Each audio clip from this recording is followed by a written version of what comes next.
G'day everybody, I'm Len, and let's talk about 20 strong.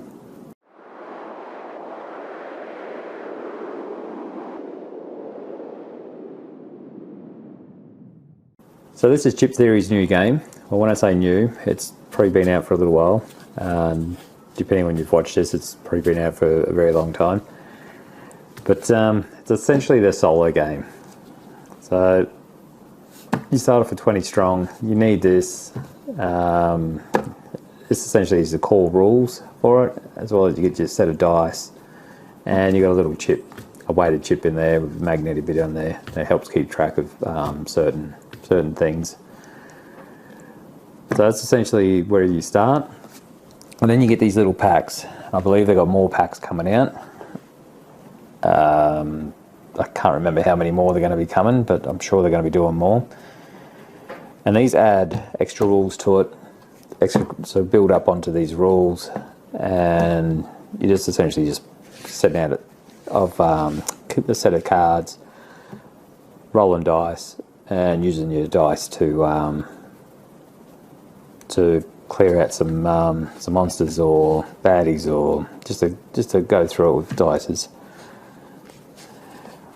I believe you start with Solar Sentinels. To me, Solar Sentinels feels like an intro to it, which makes sense. It does come with it, so it's probably one of the easier ones there. Like, you start off with you've got a wad of alien space bugs, and you split that into three decks, 15 cards each, I think it is, or something. As well as you've got some missions that you need to play with. And you've also got the big boss, big bug that you got to take care of.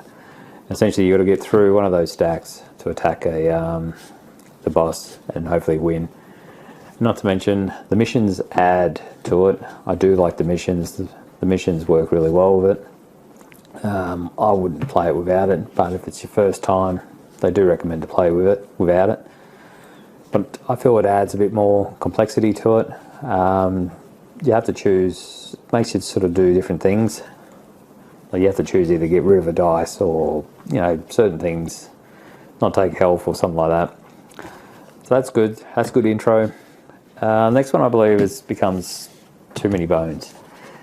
Too Many Bones does step it up a bit. Again, you've got 3 stacks that you get through. You've got to pick your gear lock, as well as your tyrant that you want to face. And on your tyrant, it's more of a time limit, this one. This one works on days, so your tyrant has a minimum amount of days before you can face them. You've got a max of 12, and once you reach 12 you must face them. And you've got 3 stacks. You've got 1 stack which is like an encounter stack, which has tyrant cards in there that you need to eliminate, because the tyrant cards, if they're left in there when you face them, add extra things to him. You do have another stack which is a stack of 1 boss type 1 monsters with the 1 on it, which represents day 1, because how you fight comes down to your days, and you add the total of your days, and you pick your monsters due to the days. So you have a stack of 1 days, and you have a stack of 5 days, and you just sort of add them up. And yeah, so this one does step it up. This one you really need to watch your dices. Don't go jumping straight in. It's not a pushover. I did enjoy playing them. I've enjoyed playing all of them. But that one's probably, I would say, is probably the next one up. But this one here, this one's my absolute favourite. It shits all over the others, I reckon. And it really pushes it. If you've got I think they're campsites of 7, I think it is, and then the boss is on top. No, 9. So 1, 2, 3, 4, 5, 6, 7, 8, 9. So you've got 9 campsites of stacks of cards. And then you've got the boss sitting up on top. And you've got to get through those. And in those campsites, you have 3 to start with. You can have a minimum of 3, I guess, mini bosses. And you must get through the 3 mini bosses before you face the major boss.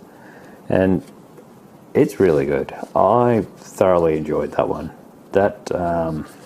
That really made me think. It's, after playing these ones and then jumping onto that, it was like a whole new game. Well, essentially it is. Although I do struggle to pronounce that name there, the Hiplomachus victorum. I cannot do that. That's just terrible. But yeah, they're very good. It's quite a versatile game. Like, it's very compact. You just put it in there. That's essentially it.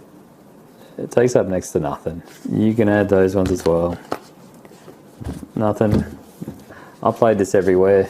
I've gone to coffee shops, played it while I've been waiting. I've played it at work, and I've even played it at the library. And you can take it anywhere. It is a portable game. It's probably being one of my tops. I'd say it'd have to be one of the easy top 10 solo games. If not, it might even be sitting in the top 5, I reckon. That's yeah, so that's Chip Theory's games, 20 strong. I hope you enjoyed me rambling on. Thank you very much, and I'll see you soon. Happy gaming.